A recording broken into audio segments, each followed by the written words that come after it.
What's happening, fam? L.A.R. movement still moving. Subscriber die trying. You see the thumbnails. I got good news and I got bad news. So I'm making this video on actual Super Bowl Sunday. And recently there was two articles come out. One that said Snoop Dogg owns Death Row, which was a congratulatory thing to him. And two was all of a sudden now, on the back end, some lady from 2013 says him and Miss Bishop Magic Don Juan assaulted her by forcing her to give them oral sex. And to me, that's the bad news, but it sounds like BS.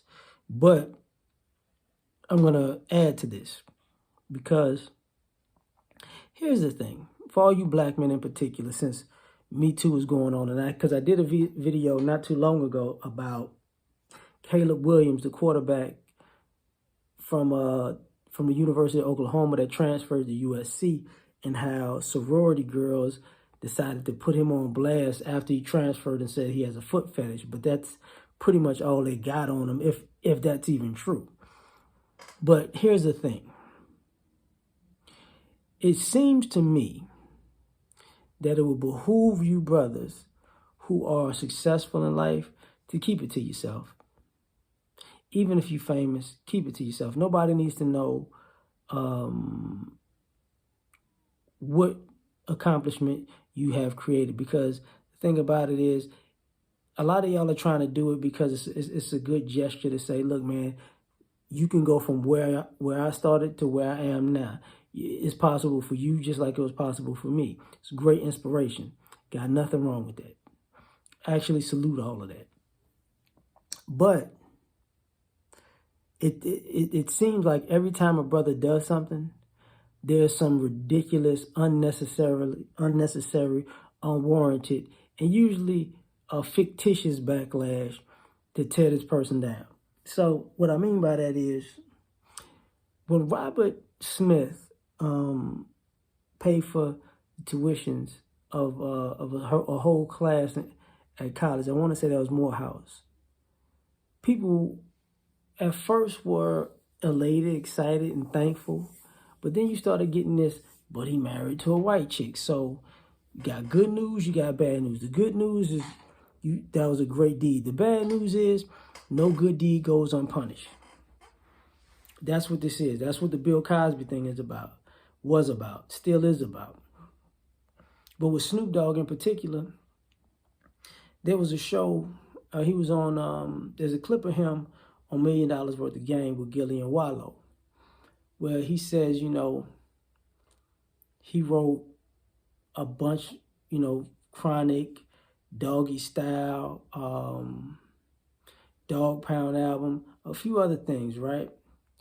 And because of that, he was like, he really didn't pay like that. He only got paid for shows because the publishing company, because I guess he sold his publishing. So Death Row had his company called Ain't Nothing Going On But Effing Publishing. So obviously somebody has been eating over Snoop Dogg's catalog for the longest. And I thought about it once he bought Death Row. I'm like, man, you probably got access to your own writings, your music, and your catalog, because the person who owns it had to give it up. So now they got to give up your discography, your life's work. And I thought about that again, like, that's a great thing because he pushed through it even though he got money stolen from him. But the bad news is once somebody sees that, oh man, this person then reached another pinnacle of success, now somebody got to come out of the woodworks and say, you did something to me. Why? For money? Yes. Because these things have become so strategic that the timing of them always seems to be to knock somebody down a peg or two. That's what this is about. Man get nominated for an award, let's knock him down a peg or two. Man has a business venture that makes him, I would say, more famous and more rich, let's knock him down a peg or two. man is just straight up an honest, good guy, let's knock him down a peg or two. You know, and it's like, wait, well, what are we doing? Same thing we've been doing, causing problems. It shouldn't be about a vision. But we were divided already, and that's not going to stop because every time there's good news, there's bad news. And nobody usually jumps on the person who brings the bad news like, well, how come you didn't say this in 2013? I remember years ago, a lady tried to say Snoop did something to her, and he was like, look, man, we could take this all the way to court because I ain't do nothing to you. And they backed off. So I don't, so these people who are saying this now, you're going to have some hard proof. Because